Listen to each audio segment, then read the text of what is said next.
Okay, so let's take this one step further now. Let's look at the concept of handling objections, right? Bear in mind that I believe that objections are always a good sign. Okay, brilliant. Let's move on to the next concept, the idea of handling objections. Now, generally, what do we think when we get objections or we receive objections from our clients? Well, we think that they're not interested, whereas quite the contrary is true. I believe that objections are always a good sign that people are really interested in what you have to sell.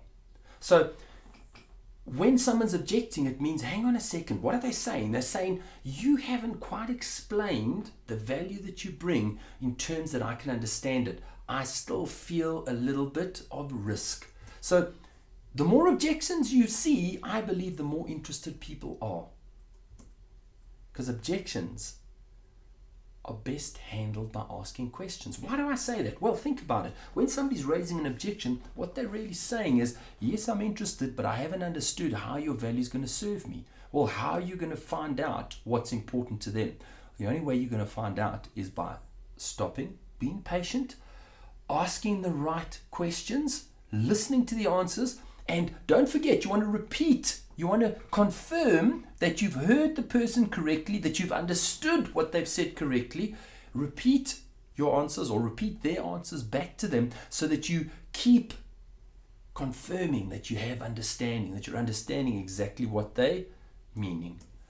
Because the best way, obviously asking questions is the best way to uncover or unlock objections. But for me, the best way is to prevent the objection from happening in the first place. In other words, if you ask really meaningful linchpin questions, if you're passionate, if you're connected, if you really believe in what you have to sell, it's less likely that an objection is actually going to come up in the first place.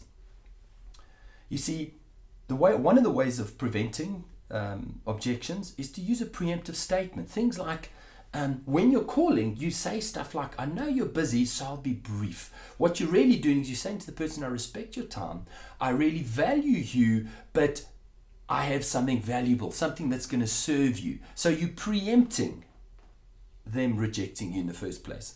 Next, I can't tell you how important it is to be confident. You need to believe in what you sell 100%. You need to believe that the value you bring is going to serve your client incredibly well. Because the more you believe, the more confident you are, the more you project a confident voice, the more likely it is the person's going to get to know, like, and trust you.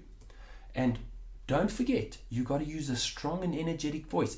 Remember, you haven't got the visual cues. It's not like you're sitting opposite somebody and they can pick up your body language.